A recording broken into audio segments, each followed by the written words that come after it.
hari ini alhamdulillah luar biasa bersemangat dan Allahu Akbar. Allahumma sholli ala sayyidina Muhammad wa ala ali sayyidina Muhammad. Yang saya hormati kepada Biani Umida selaku Direktur Pengawas Pondok Pesantren Super Camp Lawan Umida, yang saya hormati juga kepada jajaran MTSMA Al-Quran yang saya hormati juga dan saya cintai kepada orang tua saya, keluarga saya dan juga perkenalkan, nama saya Arifan Ayu. Di sini saya ingin presentasikan peta imajinasi saya tentang akidah agama Islam. Nah, cabang pertama yaitu tentang pengertian akidah. Akidah secara bahasa yaitu tentang artinya itu ikatan ataupun perjanjian, dan para ulama itu mengartikan secara bahasa juga berikut yaitu maqa'ada alaihi qalbi wa damiru. Nah, akidah Islam suatu pokok dasar keyakinan orang yang percaya. Nah, akidah juga bukan hanya di dalam Islam saja, maupun bisa juga di luar Islam. Contohnya yaitu ada akidah Islam, ada akidah Yahudi, ada akidah Nasrani dan lain-lainnya. Dan fondasi awal keyakinan suatu seorang yang memiliki akidah yaitu yakin kepada Allah yang Maha Esa, semesta dan dan segala hal. Nah, misi pertama yang diibaratkan sampai oleh manusia yaitu tentang konsep ketuhanan dan menjalankan segala aturan aspek dan pengembangan ibadah maupun amal. Nah, yang cabang kedua yaitu tentang dasar-dasar akidah. Akidah yaitu menghindari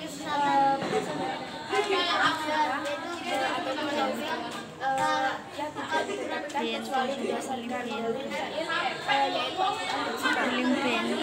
nah, seperti contohnya firman yang diwahyukan oleh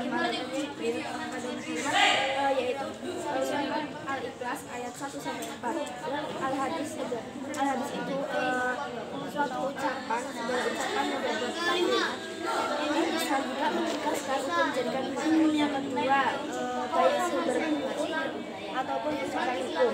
Dan ada pun hadis yang menjelaskan akidah sebagai berikut, yaitu Abu Hurairah, hadis riwayat Bukhari, dan ada pula Ibnu Umair yaitu hadis riwayat Muslim.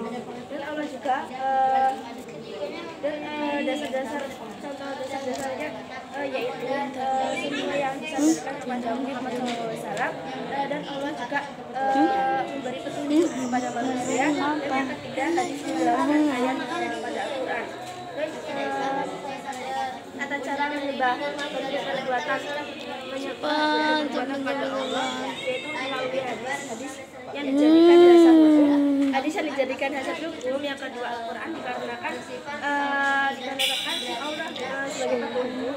Hadis yang menjelaskan tentang ayat Al-Quran dan Allah yang menjadi sandaran yang ada di Muhammad SAW. Nah, fungsi hadis yaitu memperjelas ayat Al-Quran,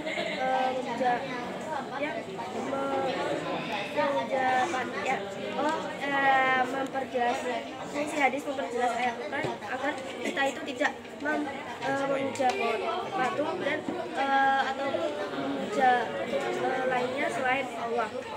Dan yang ketiga yaitu tentang tujuan tujuan akidah Islam. Yang pertama untuk mengembangkan memupuk dasar ketuhanan yang manusia yang lahir pada manusia sejak lahir. Itu ada seperti Allah berfirman dalam surat Al-A'raf ayat 1-2. Dan yang kedua tentang menghindari diri pengaruh akal ataupun pikiran yang menyesatkan. Dan yang ketiga yaitu menghindari dari kemusyrikan seperti firman dalam Allah dalam surat Al-An'am ayat 153. Dan ada pula memupuk dan menghindari dasar ketuhanan itu Allah itu telah memberi kelebihan kepada makhluknya dari makhluknya lainnya yaitu berupa akal pikiran. Dan menghindari kemusyrikan itu manusia adalah makhluk yang membutuhkan. Dan yang terakhir itu menghindari pengaruh yang menyesatkan. Nah, keempat yaitu tentang iman dan Islam, iman dan ihsan. Iman yaitu adalah membenarkan hati insan di badan, membenarkan hati di insan dan dilaksanakan dengan di badan. Tanya Mbak Yosi. Dan ada tiga tingkatan. Tanya Mbak Yosi. Tingkatan mengenal, tingkatan kesadaran, dan tingkatan hakul yakin. Dan ada pula Islam. Islam yaitu membahas tentang patuh dan selamat. Agama yang Islam juga itu agama yang mengajarkan agar manusia itu tunduk patuh dan menyebutkan diri dan menyembah Allah yang Maha Esa. Dan pengertian Islam terdiri dari 5, yaitu syahadat, sholat, puasa, menunaikan zakat, dan menunaikan haji. Dan ihsan yaitu berbuat baik, berbakti ataupun mengabdi kepada Allah. Ada 4 macam, yaitu yang pertama terhadap Allah, mengabdi terhadap Allah, terus mengabdi terhadap diri sendiri, sesama manusia, dan makhluk lainnya. Dan cabang terakhir yaitu ada hubungan Islam, iman, dan ihsan. Hubungan Islam, iman, ihsan tidak dipisahkan oleh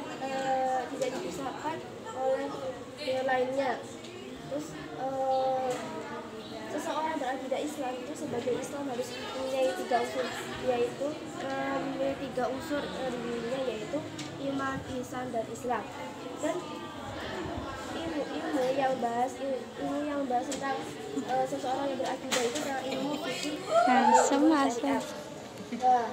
Islam lebih menekan amal lahirnya yang nyata bukti keamanannya, dan Islam berisi pelaksanaan ibadah khusyuk, rendah hati, ikhlas, menghadirkan hati, dan menghadirkan keagungan Allah.